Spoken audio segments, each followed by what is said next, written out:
weed was running rampant. If you put your two fingers together, that's how much a $20 marijuana bag was. I got into hard drugs, crystal meth. I was selfish. I remember your guys' intervention. You asked me, why can't you stop? I don't want to stop.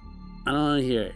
Addiction is a priority thing, and your priority is yourself. They're chasing it for the whole day. They got it. And as soon as they get it, I quit. But they're high, so what the f*** are you talking about? How can you say that? You're already buzzing, and then you're like, quit 30 minutes ago, you would have killed for that shit. I'm Travis Purdy, an alcoholic in recovery dedicated to giving back to the community that saved me. Join me and my incredible guests on our mission to break the stigma around mental health. One conversation at a time. This is Listen to Your Heart. Welcome to Listen to Your Heart. My guest today is my dad, Kevin Purdy. Dad, thanks for being on the show. You're welcome. Hello, everyone. Yeah, and we just talked his story. So my bad. I look into the camera just to do the intro. But yeah, we just talking story, and then the cameras aren't even here, as Talissa would say. Yeah, it's just we're just in a room. Yeah, we're just in a room with a bright light shining on me. That's it. It's just in a room with the bright lights. Tan. Yeah.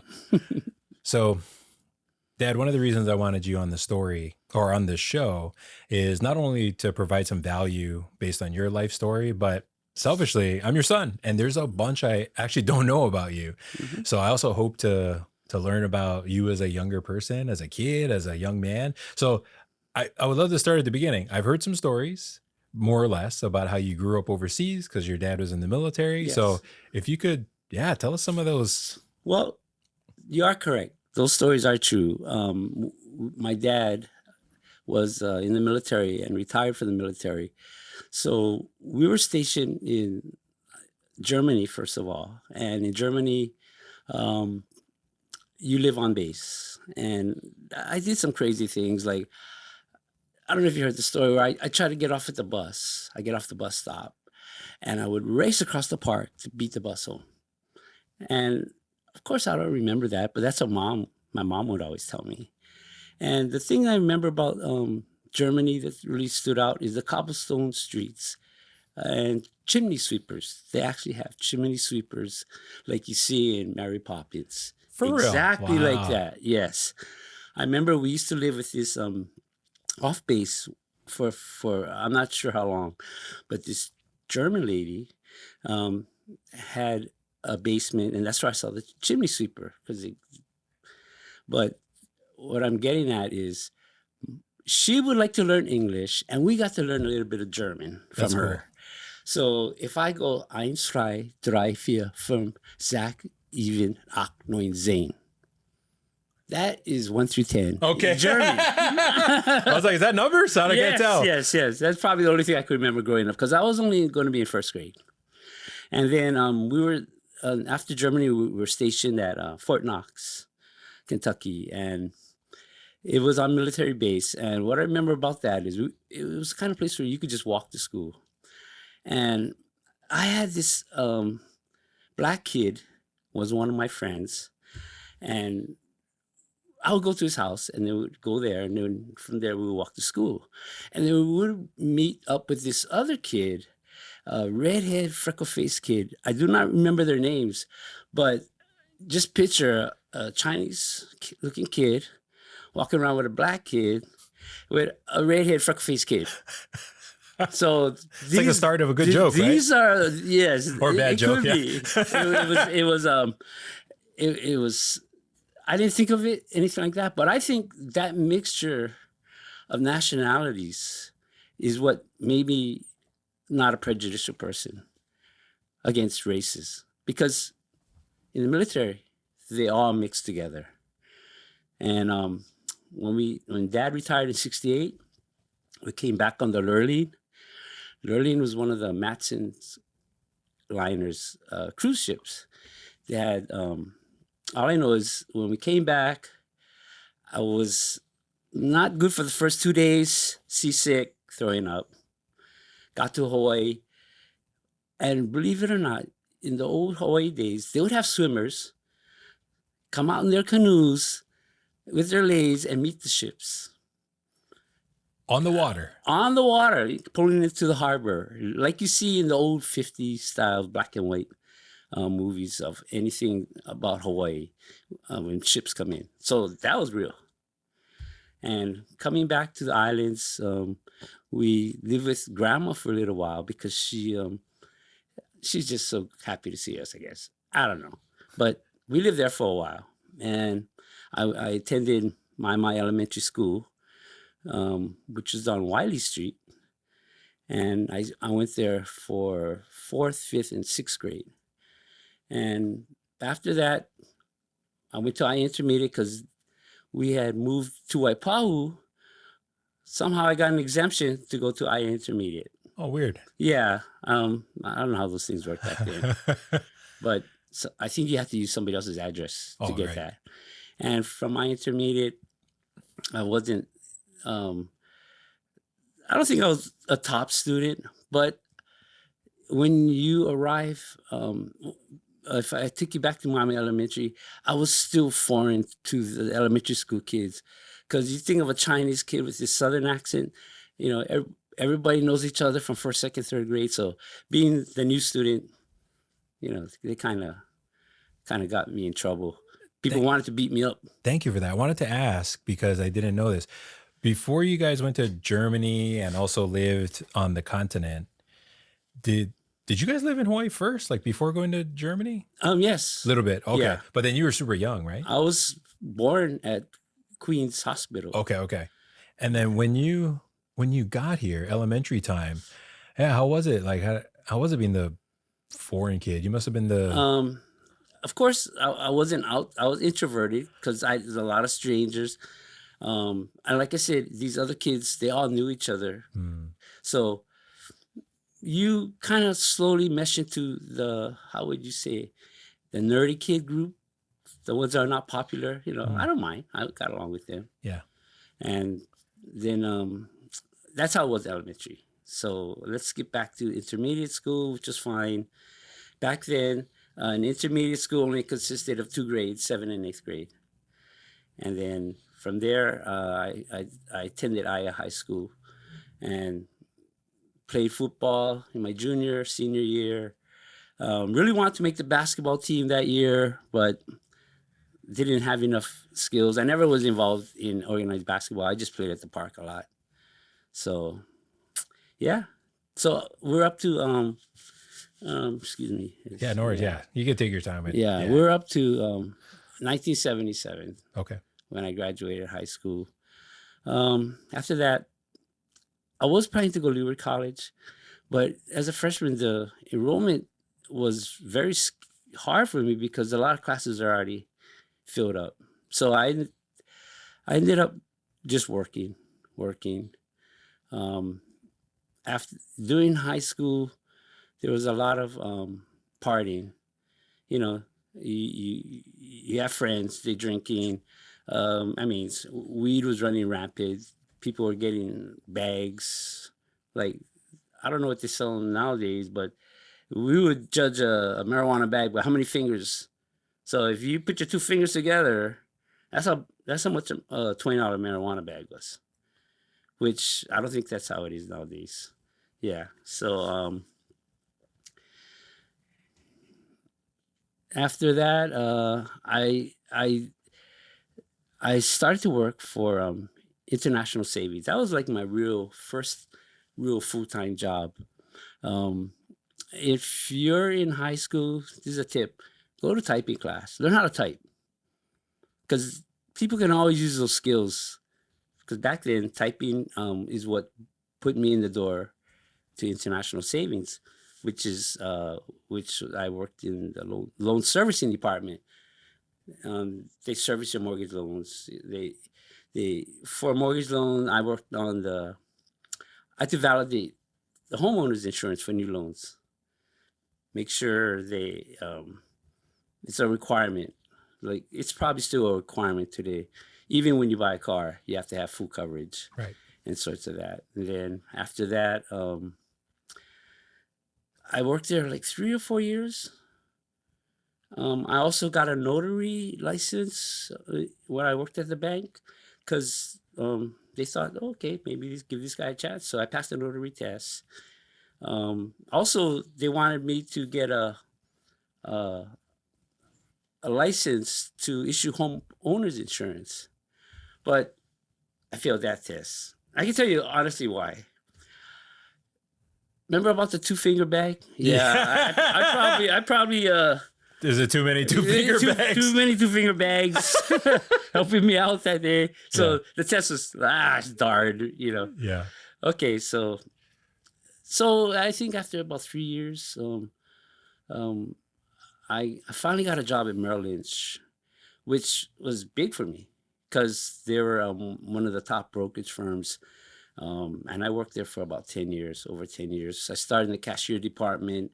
Then when they had an opening, I went to the wire operator, which is someone who enters orders over the network for customers who want to buy and sell stocks, bonds, commodities. That being in Hawaii, that meant I had to start at 2:30 a.m. because the market hours to New York would have started at 2:30 a.m. When daylight saving times comes around, it's probably 1:30 a.m. Yeah. So it kind of worked in my schedule. Hard.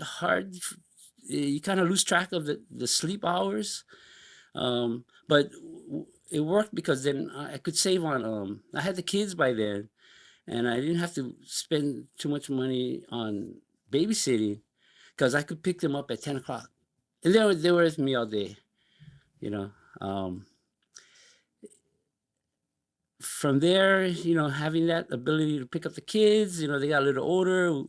I enrolled them in athletics. We joined the police athletic club for basketball and baseball.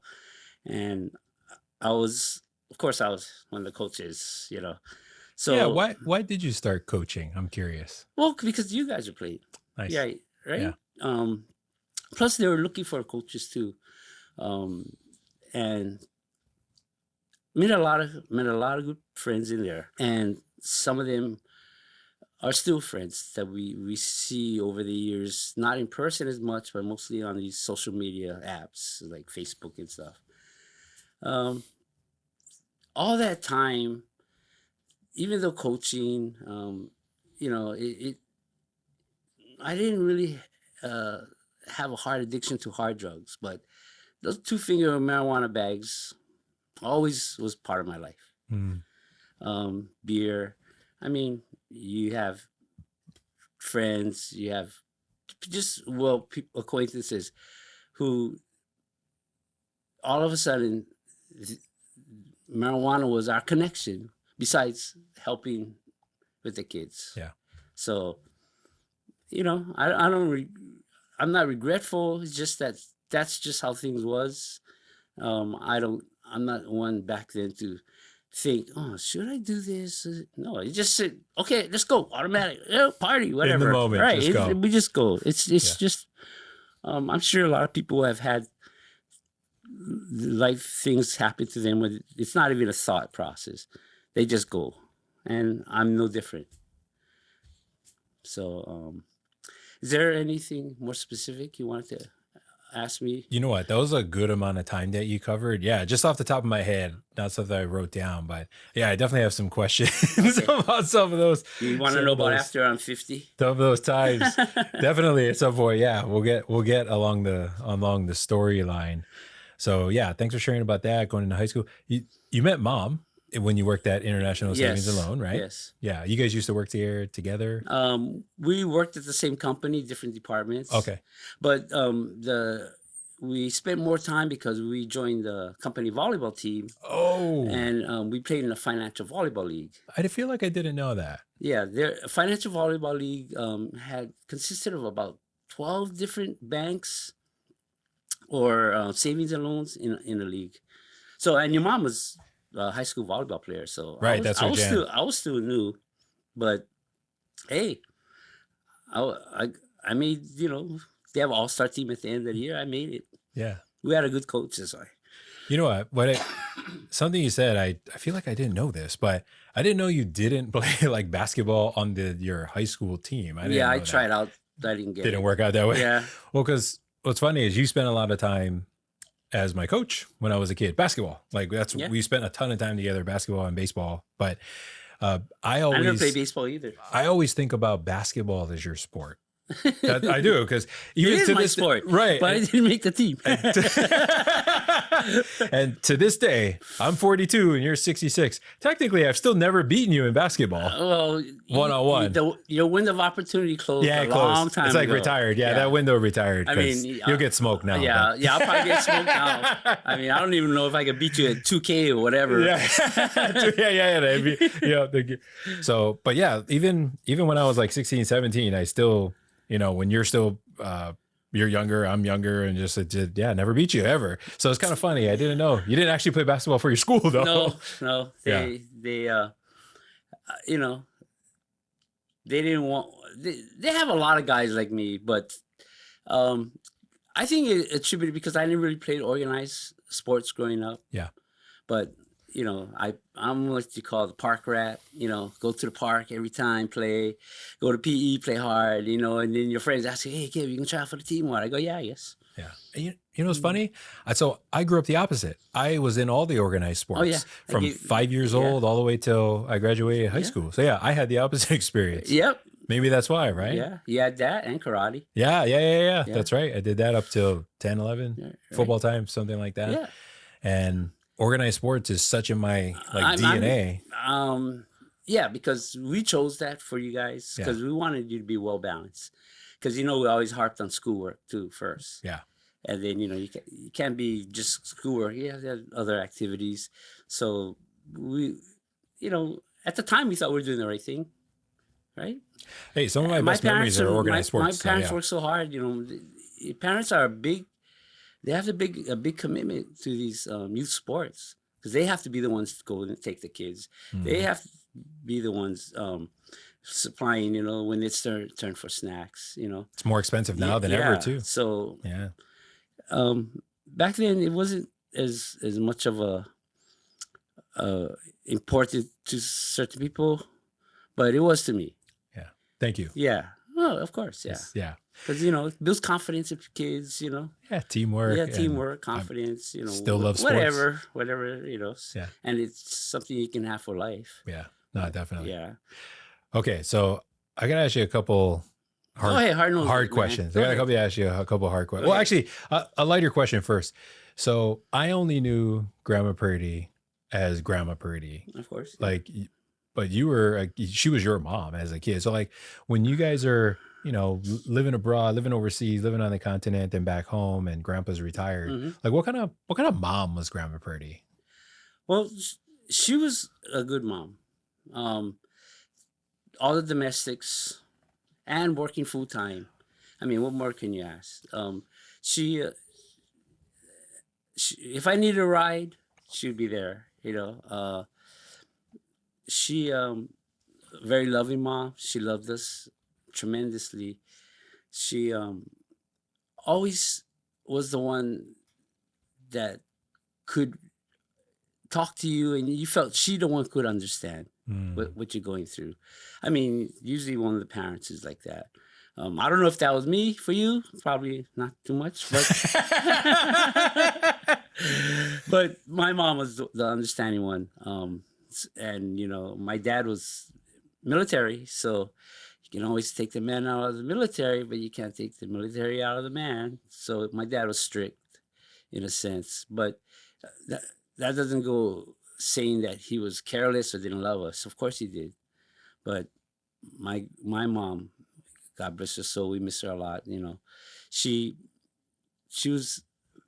came from a big family, but very tremendous as a mom. I give her I'm not rating moms, but she's off the scale as far as I'm concerned.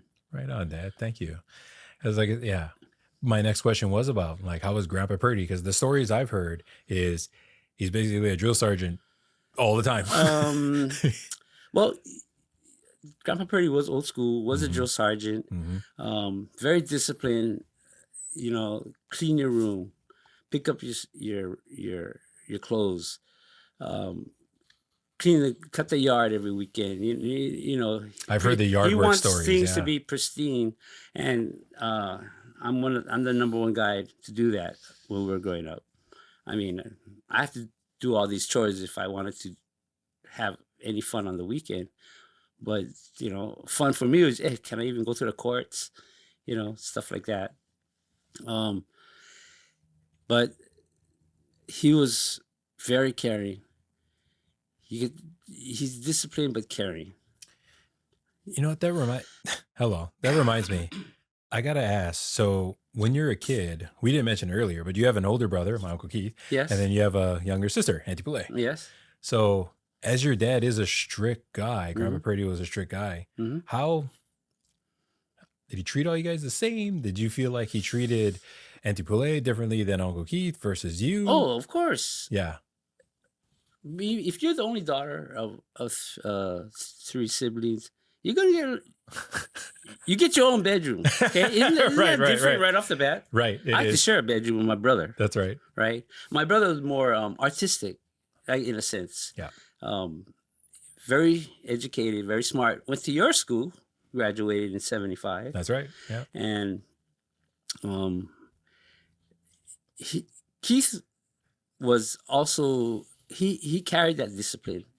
Discipline is, to me, is knowing that you don't feel like doing something, but you have to do it. That's where your discipline comes in. As you know, someone who trains a lot, some days you just don't feel like it, and it's your discipline that keeps you on track.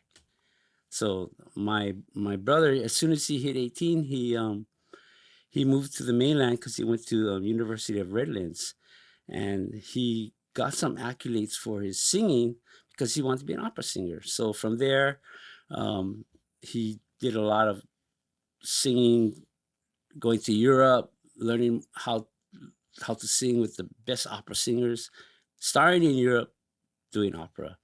So I really only knew him in high school, and that's probably about it. I really don't know my older brother.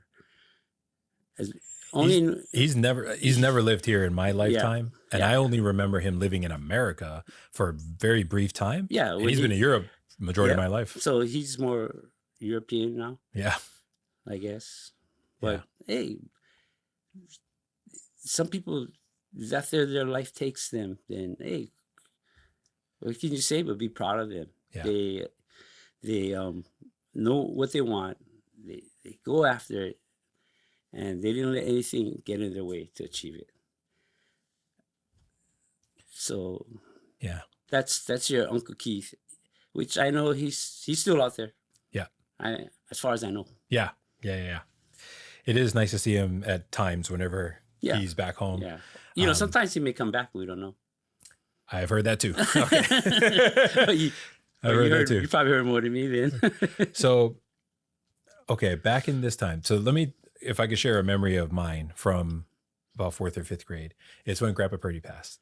Yes. I remember we were at basketball practice. Yes. Moanalua. You're correct. PAL League, right? What I don't remember is, how the heck did you even get a call? Was it on that brick cell phone that you had? Like, how did I have a brick cell phone? I'm trying to remember how because we had to stop practice to leave. Somehow somebody got the message to you that Grandpa was in the hospital. I think we went right up to Tripler. Yes. After that. Yeah. Because we were right down the road. Yeah. So we went up to Tripler.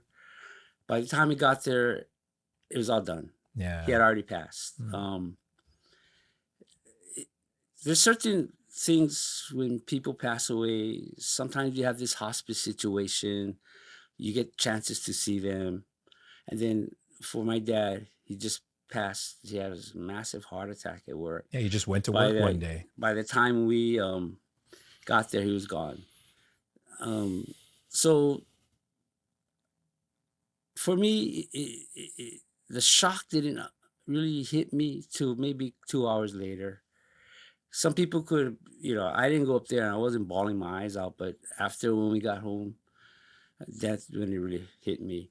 And the thing about my dad is I wanted to make him proud of me, have a family, have a good job, have a place to live.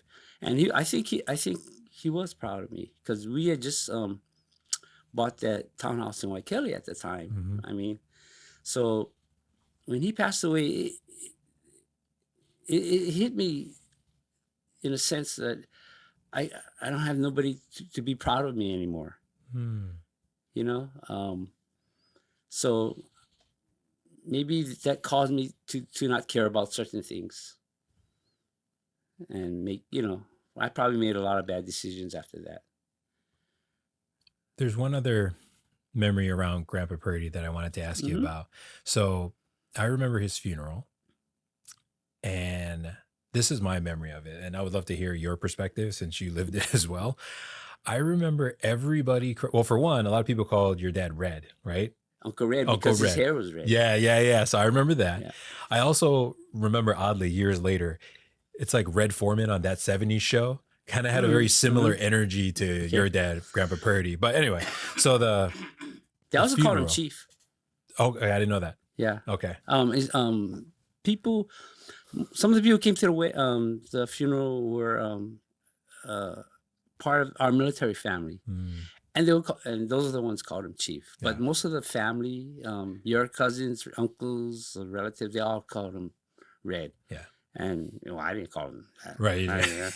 I'm not going to say that. Yeah. Yeah. So the memory that stands out most to me about Grandpa Purdy's funeral is everybody was crying except for you. That's how I remember it. Yeah. Was it at St. Andrews, right? Yeah, I believe so. Yeah. Yeah. Yeah. I had my cry earlier. I mean, I couldn't stop. And if I'm not going to confirm that I wasn't or wasn't crying at the funeral, but if you say I wasn't, I don't think I was. I am. It's just death. People who deal with the loss of life of a loved one, they all have their own ways of grieving, and sometimes not crying doesn't mean you don't care. It's just that you're trying to be strong, right? So yeah, that's interesting. That you brought that up. I never, and this is the first time. How long has Grandpa been gone that you've ever mentioned that? 32 years, Yeah. maybe. I think I was 10. Yeah, it's a long time. Yeah. Yeah, he was only 63. So. Oh my gosh. Well, you're older than that now. I heard. That's trippy, right? I guess. Yeah, but your grandpa, he was a hard worker though. Right. Yeah. And I definitely remember everything being pristine and in their place. Yes, of course. That's how how it is, because that was the party house. Yes. It was the family gathering, It was the family party gathering house. Party house. The swimming pool, the ping pong table. Yeah, mahjong table in the back. Table, Can't forget about that. Remember he had all those sternos and that you could warm up hot food on. Just like going to a buffet line. Full event venue type of experience, right? Because he was in napkins. Food service. Yeah, he worked in food service. That's right. When he was up at Triple. And we had those little fountains. Your fruit punch come out of a fountain dispenser. Yeah, I forgot about that. Yeah. You guys probably were there just tapping that fountain all the time. Or trying to figure out what they're doing at the mahjong table. We're out there all drinking beer.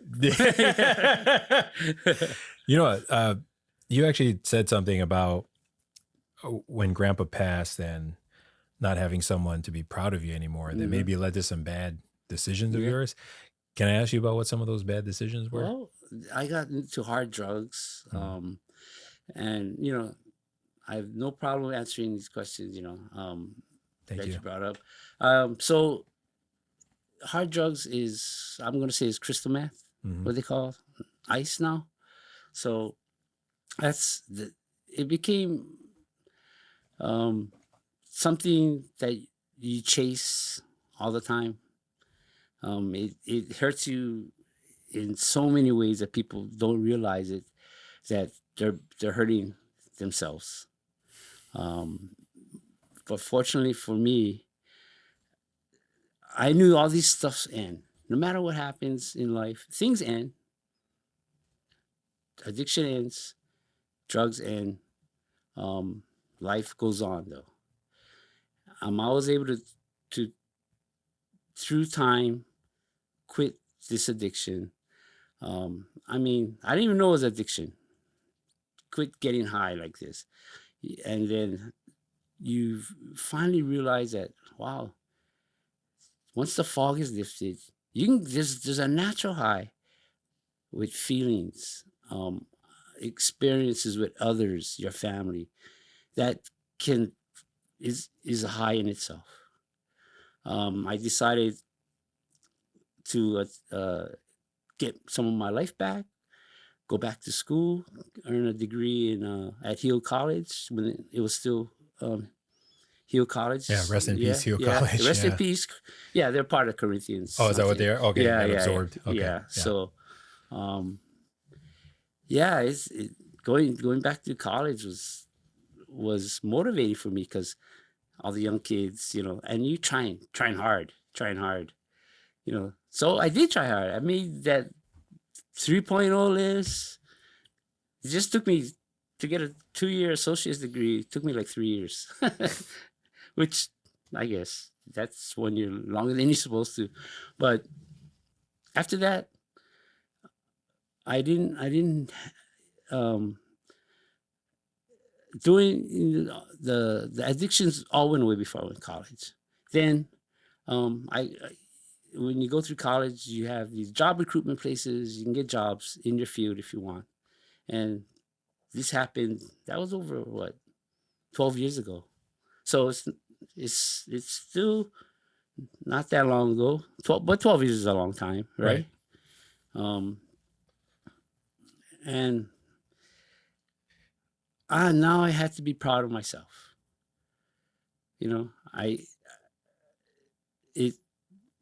It's what I look to be. And time gets wasted, but it's not a waste of time. So I guess my dealing with my dad faded away, because then I can't do anything about what happened, but I can still make myself proud.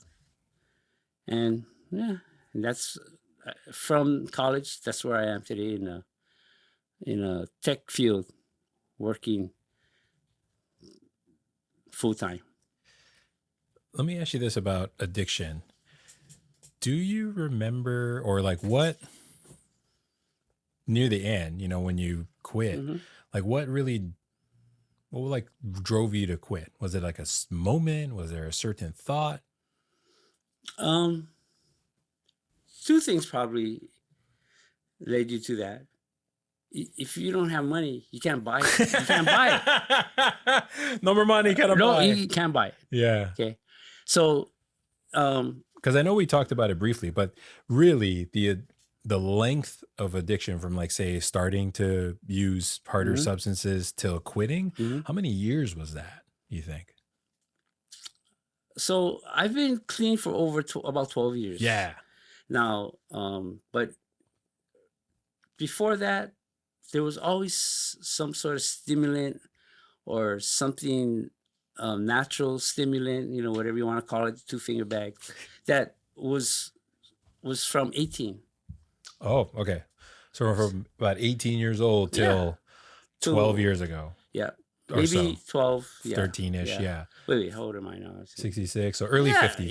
Yeah. So 18, late teens to early 50s. And I'm not judgmental of people who are still like that. But it's evident when you talk to someone that's still having those problems. Yeah. So probably more than half my life. Yeah. But the thing is, no, it does. You don't have to be a prisoner to it if you don't want to. You just have to seek out something in yourself, because after all 30 years, don't you get tired of it? I mean, tiring, right? Yeah. And you really, you don't have friends. You only have dealers that you know. So, but I have friends. Is mostly my wife, and my friends with my kids, and their family.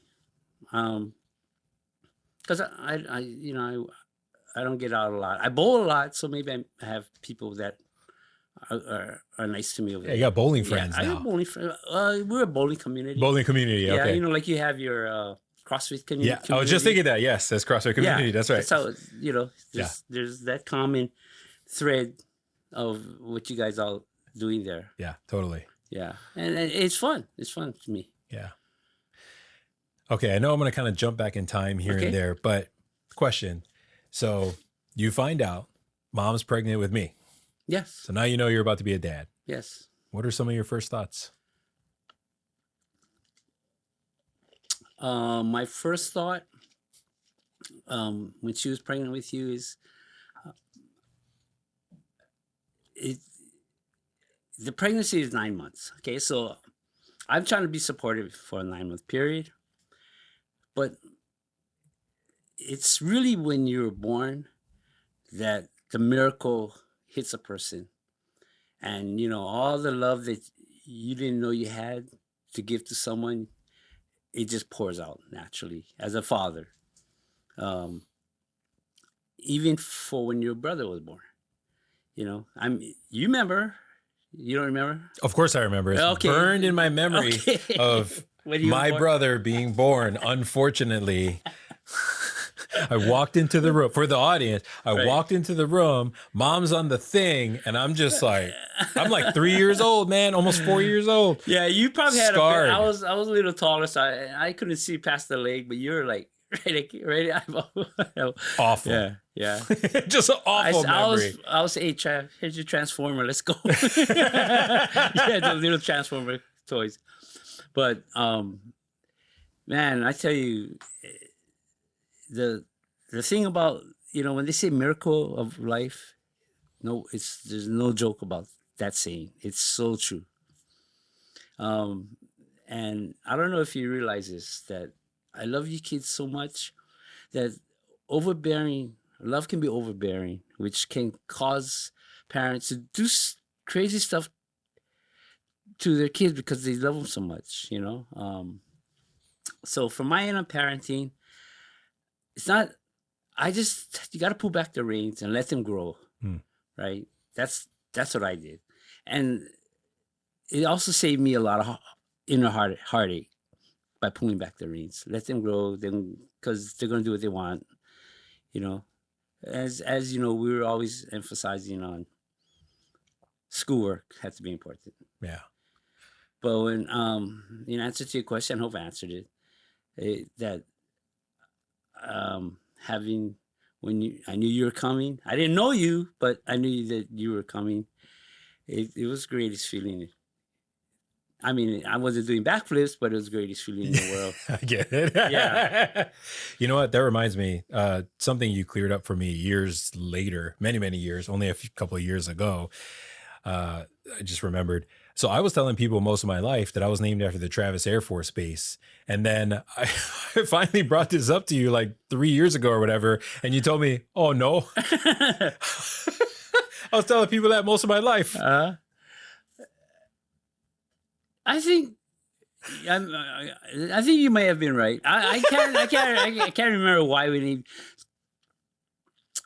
you Travis. I just like the name.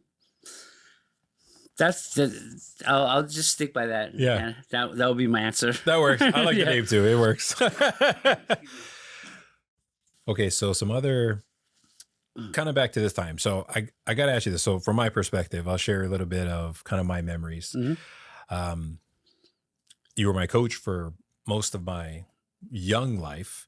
Oh, And yeah. then sometime around middle school, this is actually part of my story that I share because I have my own addiction story and getting Mhm. sober and now doing all this work. I remember sometime, I don't know, middle school-ish, I had to start answering questions about where's your dad at? Mhm. Like I had to try and, it was a little sad to me. I was devastated that I couldn't find your face in the crowd.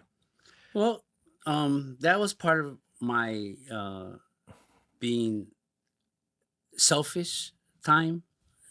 Addiction is a selfish act. Absolutely.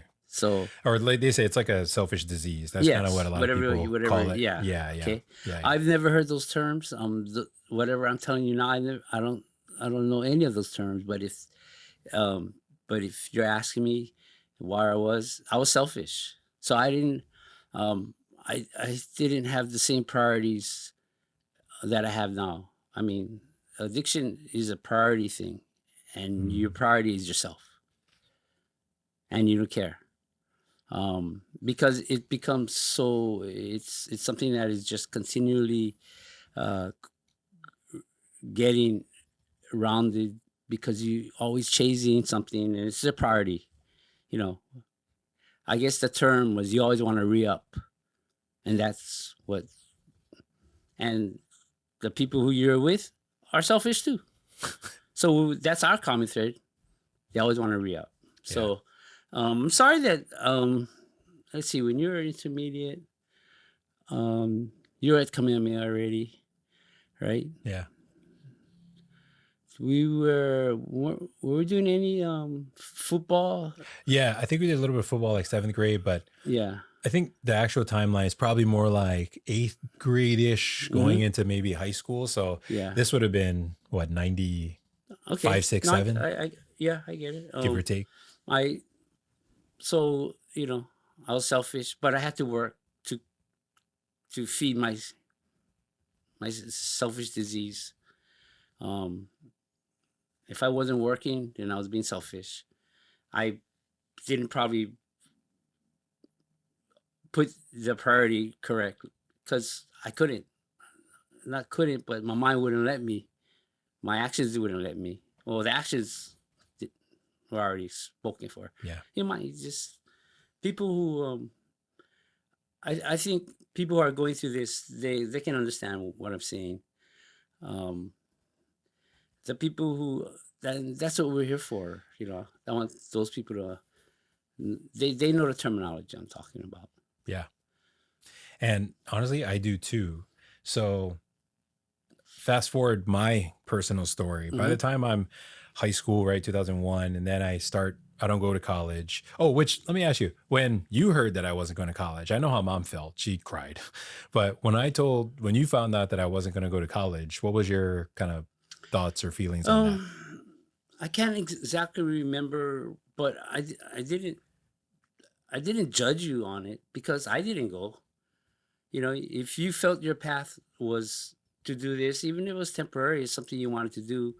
Who am I to judge? I'm not the one doing it. You're the one who have to do it. So I think you were selling vacuums? Cars. I sold cars first. Oh, yeah, cars. Yeah. Then you went to the vacuum thing. Yeah. Okay. I mean, why not? You could the opportunity to deal with people and let your personality have to deal with other people. Turn a no into a yes. Hey, what's greater feeling is that better for a car salesman? They say no, and then all of a sudden, oh, but yes. Yes, that is true. Yeah. Okay, so at this time, right, 2001, 2, 3, selling cars.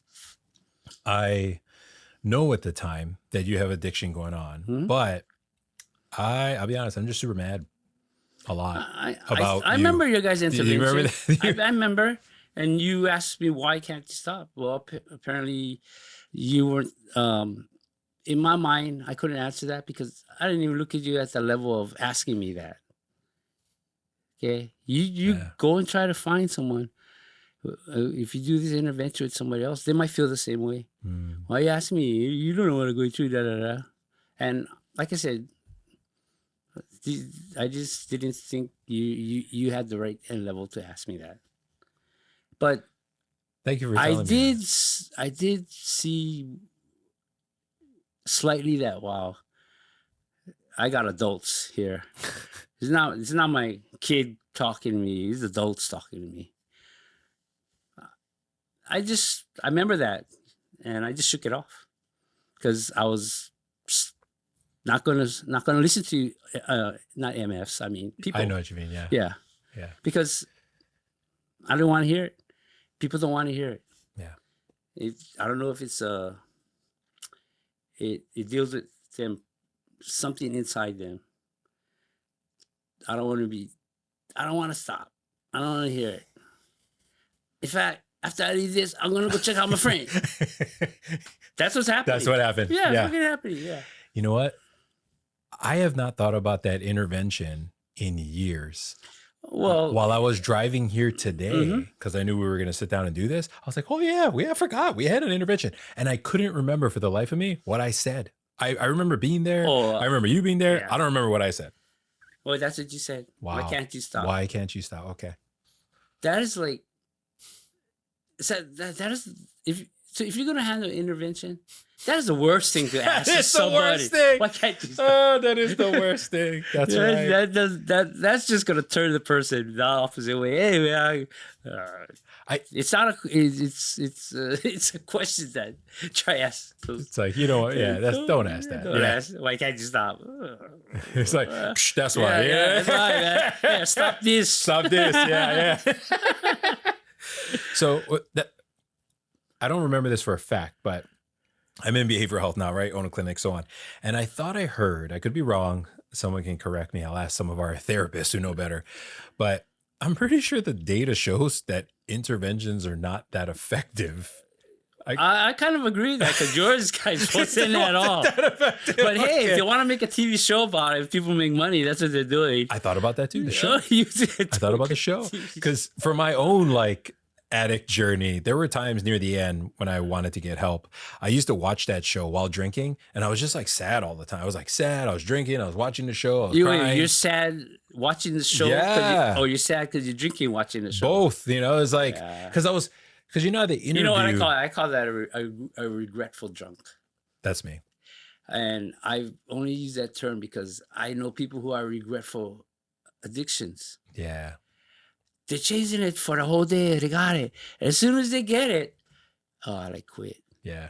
But they're high. So what the fuck are you talking about? How can you say that? You already buzzing. Yeah. And then you're wait. Get out of here. 30 minutes ago, you would have killed for that Yeah. Don't talk to me about regretful. I mean, if you're going to do it, enjoy it. Attack. Don't be regretful. Don't be violent. Just pound it. Yeah. And that's kind of I can see that's kind of the mind space that you were in. Yeah, so. That's right. That's why I wasn't around. Yeah. Oh man. So from my side, right? So I'm super upset at you a lot, actually, from 18 till honestly, really, I had a lot of, I'm sorry to say this. I'm a regretful. I don't believe in this idea that there are no regrets for me because I have a ton. And one of them is actually, Dad, for years, I said to other people, I hate my dad. I'll be honest. I've said that many times over the years, and I meant it every time. That's fine. You only can say what you feel. You didn't create that. I did, right? Maybe because I created something stronger when you were elementary school. Being there, hey, let's go to karate. Okay, you guys like some spam musubi first. All of that. And now at a most crucial time, I wasn't there. Of course you're gonna hate me. I didn't know the result of what I was doing, but I know I heard, like I said earlier, addiction hurts a lot of people that you don't even know you're doing that. Yeah. So 100%. And the reason, it's funny without context, we're laughing about it, but the reason I've had so much healing in my heart is because I got my own story that was very selfish in my addiction and a lot of lying and isolating. And when I got sober and started my own healing, I just felt so much more empathy for what I think you were going through when I was young. You're saying the understanding. I have more understanding. Yeah. I have more empathy for, I think, what you went through. It wasn't, it's not like I just chose you out of the crowd and said, I'm not going to come. Yeah, F this kid. Yeah. It's not that way. Even though it felt that way. Yeah, of course. I'll be honest. When I was a kid. Because you don't know shit. You're a kid. Yeah. Of course you're going to hate. Who wants to be, nobody wants to be around somebody who doesn't want to be around them. Yeah. So, and you just had a natural human reaction, I believe. And, I'm sorry that after all these years, I never heard you say that, but what is in the past, and we all moving forward, going on to Yeah. healing. Yeah. Since we're on this, yeah, Yeah. Go ahead. a ton of my own journey is what led to my healing and led to forgiveness. So like I regret that I used that language, but it is how I felt. However, I also understand now that my negative feelings about you, it did, you said it. It came from all those great memories. Of course. I tell my can see. addiction story all the time. And I always start with, I spent a ton of time with my dad. He was my coach, and you're my first hero, right? The guy I looked up to, like everything. And it felt like you were being betrayed, food or whatever you want to call it. I was devastated, man. Of course. Yeah, I I felt mean, how super would I know? abandoned. I'm off in selfish world. Yeah, yes. And my addiction Maybe that's why story- you were so maybe that feeling and aggression is what helped you on the football field. You know, to knock out all those guys. You know, it helped me in a lot of different ways. You know, it's like I have mixed feeling because some of that stuff turned into really good because like you're sitting here, so I'll share this to you, and it does come from a place of love. I think we've had a great healing relationship since all this stuff in the last few years, but I didn't have you to like rely on. You know, I didn't have someone like, for example, some of my friends had dads they would look to for advice or had dads to like help guide them through stuff. But at this crucial time, I didn't. I had me. And not that mom wasn't there. Mom was totally there. Right. But it's different, right? Like mom versus So dad. I think what you're getting at is you have a decision, you're just not so sure about it. And maybe the male person you're supposed to look up to in your life wasn't there to help you navigate that, right? Yeah. But do you think? Oh, now I'm giving. Please, it to yeah. you. I'm giving it to you now. Yeah, Do you ask the think, questions. even though it was struggling there, that it benefited you at all? Yeah. So that's the thing that took a minute to accept, is that it did. Ultimately, it did. Now, do I wish it were different? I'll be honest, I do wish it were different. But maybe I would be different. Yes, that's the whole thing. So your struggles, which everybody has certain struggles, but that might have been yours. We learned from the mistake.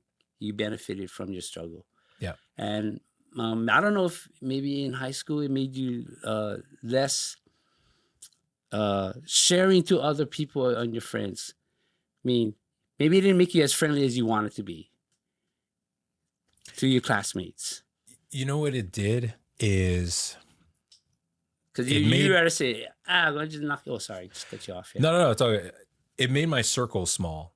And it's something I actually struggle with to this day, where I trust a few people really well, and I don't mind sharing everything. Generally, I don't mind talking about my feelings, but, you know, it's kind of like you trust people at an arm's length kind of thing. I think I do understand that part. When I was young, I had this... I didn't keep people at arm's length until I got burned for some reason or another. You know, then you find, then you know what, how people are manipulative, especially to a person like me who can be manipulated easily. So then that arm length is something that I developed growing up. I mean, through experiences, of course. The teacher, best teacher, right? Best teacher. Yeah. So, it took me many years, but I do have gratitude because I had to figure out a lot of stuff on my own, and then also try and find mentors on my own or find my own learning, or a lot of trial and error. It did make me, I would say, stronger, or we can just say I have more grit. Like, for example, the whole what I do now, you know, like I created a business someone else didn't want to create, and now I help like doctors work with me, right? And I help them do stuff. Yeah, you know, because that's my superpower. I tell people all the time, my superpower is I figure out stuff I don't know how to do, have no experience, and know nothing about. That's what I do, because it doesn't make me afraid. I just go.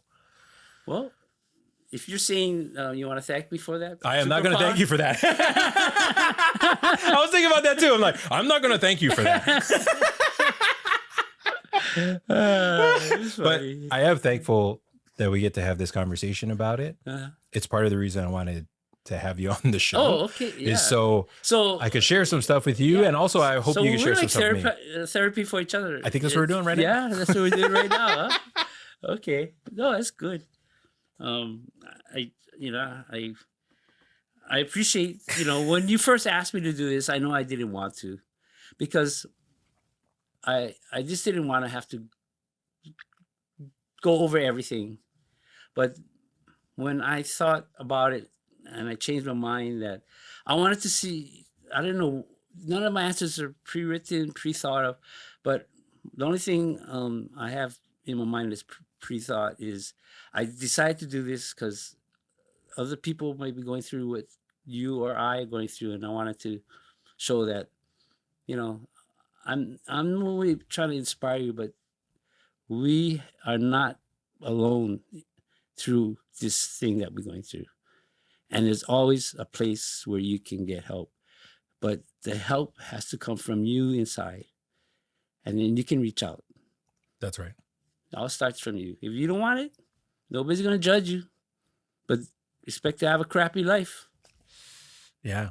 You know what? Touching on that, I was going to ask this later, but it makes more perfect sense to ask it now. So on our show, I typically ask for like 3 levels of advice, kind of 3 different scenarios, and your advice on these 3 scenarios. So the first scenario is, what's your one piece of advice for someone who's struggling with addiction?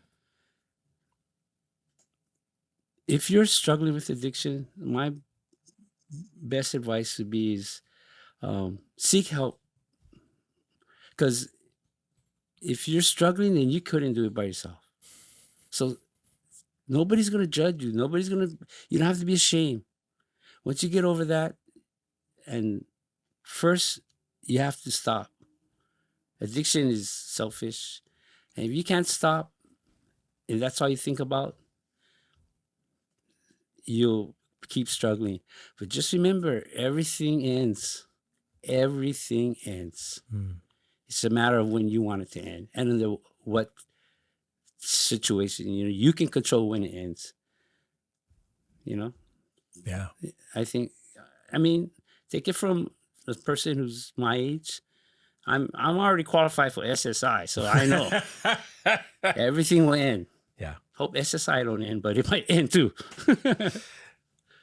Next level of advice is, what's your advice to new parents? Make sure that you do not take your kid for granted.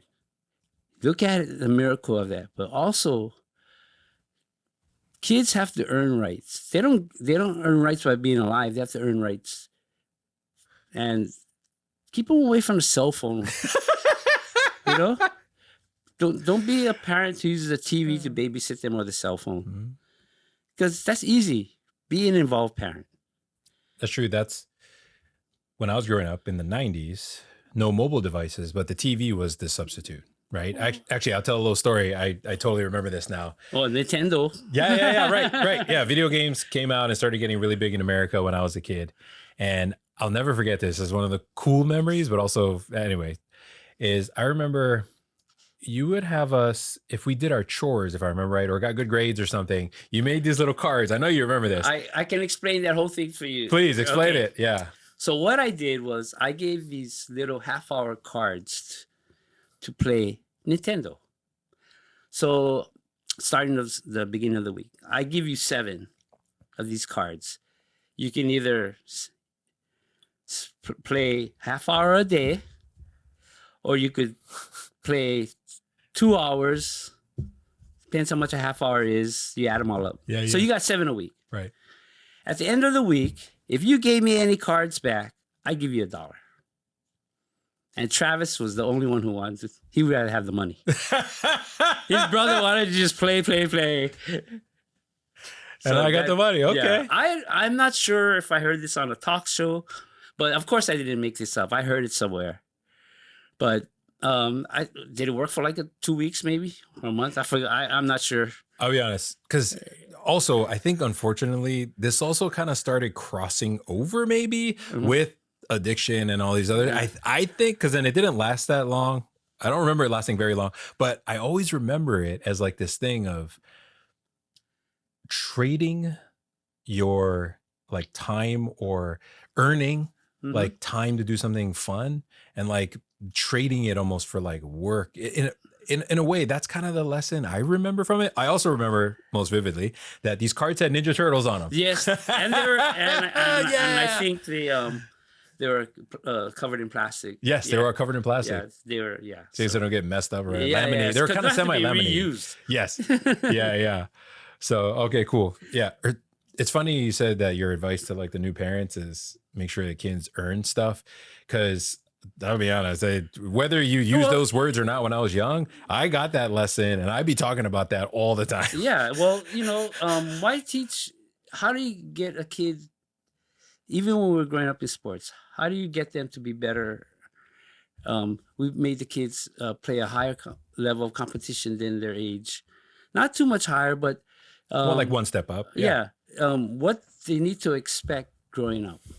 So if kids are just spoiled, they're given things, they just cry for it. That's not how I was brought up, my kids, or how I was brought up.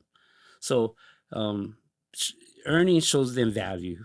That's right. That's all I want, Yeah. Because if you don't earn it, you're just gonna get it. And throw it away. It's not worth it. Play with it once, and parents aren't made of money. 100%. Yeah. Yeah. Easy come, easy go kind of thing, right? If you don't earn it. So yeah, it's in my core actually, that idea of like earning what we get.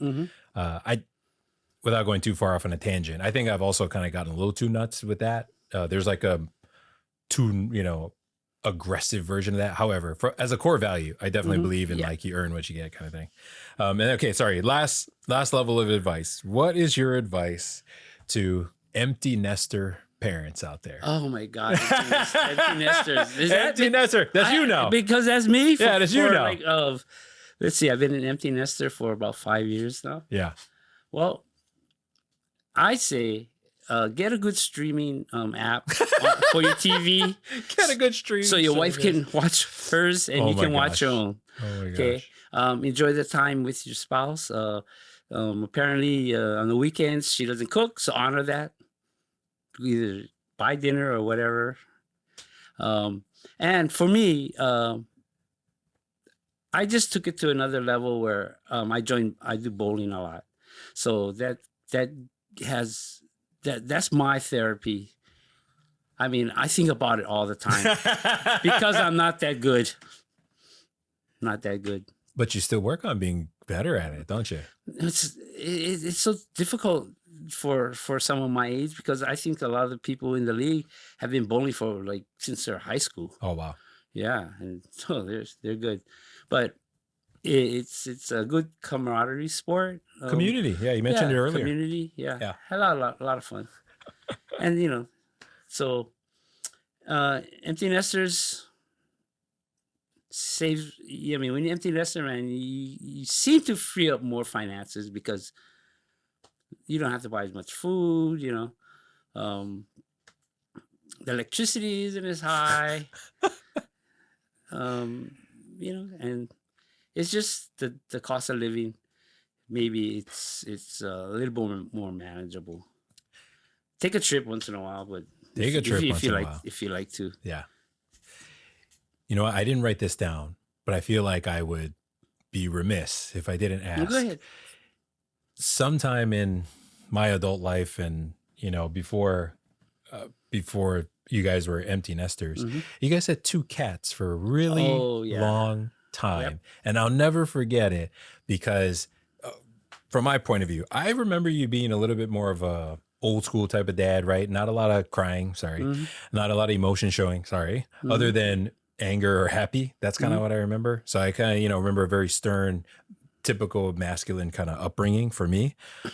So when later on you got your 2 cats, Olive and Blue, I remember you specifically Like, I just remember you babying the hell out of them and just being so like So in love or something, you know? it appears that I fooled you growing up. You I was fooled this me. stern guy, but really I was a big old softy when it came to my cats.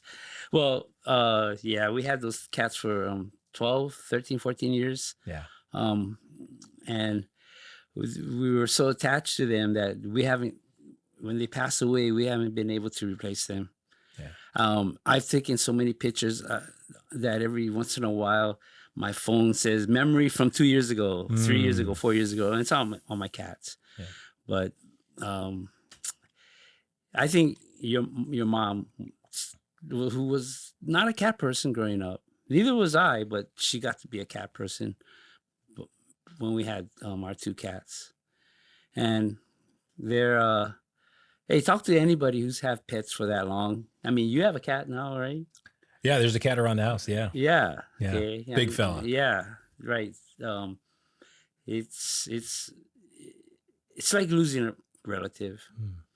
And yeah, so they can take the hardest person and just kind of let them release themselves more emotionally than Is that what that's what you saw.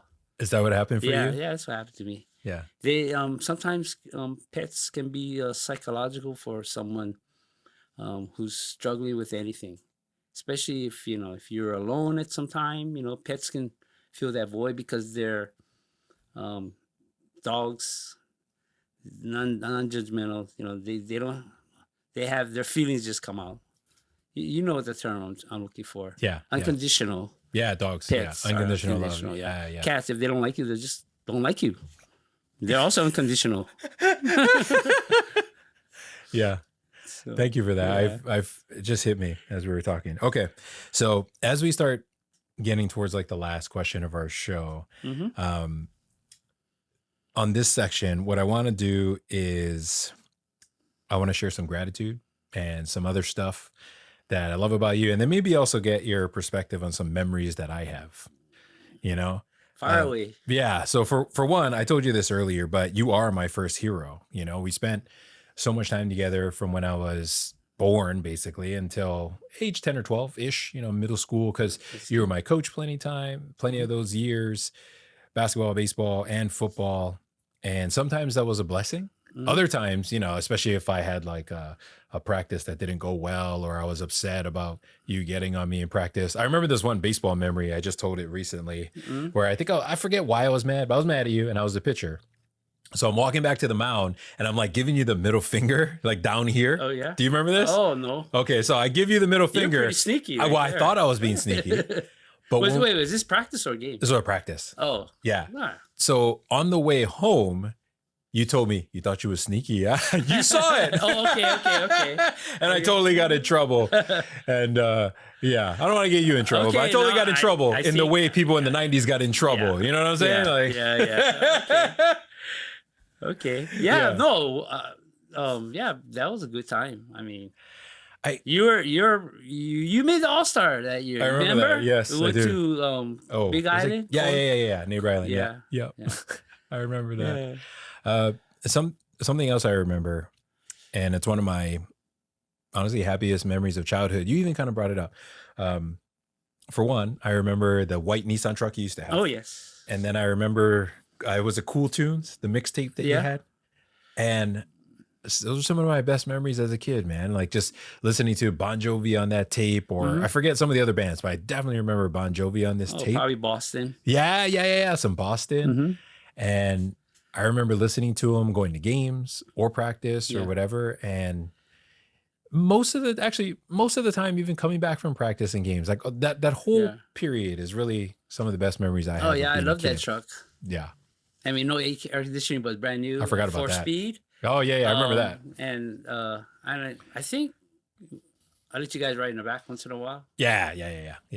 Not that often, but because most of the time it was just me and you when we would go. Remember when do things. were practicing baseball and then was it you cracked the windshield? Yes. we're park kind of sort of near the house, and no, we were we're just in the park. yeah, the park, yeah. We were just in like practice swing or something, and I remember it specifically. Ball goes up, and then boom, right in the middle of the windshield. I was like, oh shit.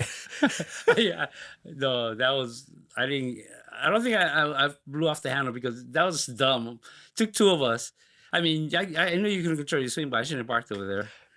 That's what I remember too. You were not that mad because I Yeah. thought you were going to blow up, but I think the first thing you said was, fuck, I shouldn't have parked over here. Because literally I was batting towards the car. I know. Yeah. I thought I don't know what I was thinking. Yeah. Instead of like, yeah, right. I remember that. Yes. Yeah, but it didn't happen off the first swing. No, so no, that's no. why it we didn't. kept going. Yeah, we kept going. And this Until we one was broke, perfect. and then we stopped. Yeah. This one was like perfectly boom. Yeah, right in the middle. Right in the middle of the windshield. Yeah, I remember that. Okay. So those are some of the best times in my Yeah, childhood. I kind of shared with you right after that. There's some times that are not as great. Yeah. But I did want to tell you about that and how much it really, and actually, sorry, Mom. I actually say this a lot. So sorry, Mom. But because of that, you were my favorite parent when I was a kid. Because I feel like also, how could you not be? Because I spent more time with you than I did with Mom at that time, right? Because mom was a great team mom. She was always there, always cheering us on, Yeah. super encouraging, always took on the outside organization, right? Of potlucks and this and bringing the practice Team mom, stuff and the orange slices and the whole team mom thing. But I spent most of my youth with you. Yeah, because coaches are I coached you half the time. I can't be father and coach at the same time. That's anybody who coaches their own kids have to have how to separate that. Yeah. So I enjoyed the times in youth sports. I mean, especially we were in baseball. We didn't get all the seasoned players, so it was really fun that we won our division, and that was really exciting to me because we had all the new players, and in basketball we had fun. Just, scrappy, Yeah, just play. just running. Yeah. And I should have never left Mont Lawn with Pro City. Should have just stayed in Mont Lawn because those Pro City guys, they're too much over there. In positive way, of course. Yeah. Yeah, in positive way. Yeah. But yeah, so sports was something we shared. Yeah. Um, And even to this day. yeah. Yeah. Yeah. So, and that's kind of what I wanted to end on in this, because there's a ton of the positive memories. We talked a bit about, some of the other stuff that happened in between, addiction and selfishness, not being there, my negative feelings that eventually I kind of exercised, if you will, and processed through. And by the end, what I wanted to share is that I love where things are at today. It's really nice every time we see you, because you remember things. Like when we tell you about some of the stuff that we've done or we do and we're working on or whatever, and you always ask about our daughter, just like you're very thoughtful, and it's really nice now compared to how I felt about it 15 years ago. Well, thank you. I think. It's a good thing. It's kind of like it started up, went down, now we're back up. Of course, the Now we're story back of my up. life. Okay. Well, I remember things because it's important to me. That's how it feels. Yeah, it's important to me. And with your beautiful wife, anything that she tells me, I remember because it's important. Yeah. And that's been evident. And I got to tell you, I say this too.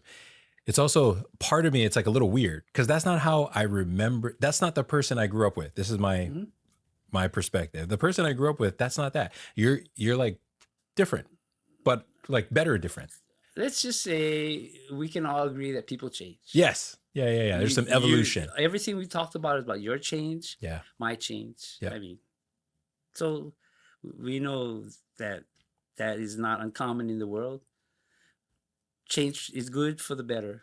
Yeah. I think that's maybe safe to say with us. Yeah, definitely. Yeah. Well, experience is the best teacher. For some reason, it still is and still will be even after we're gone. So let me ask you our final question. Oh, final question. This is our signature question of the show. The okay? Colbert question. Yeah. So our show is called Listen to Your Heart.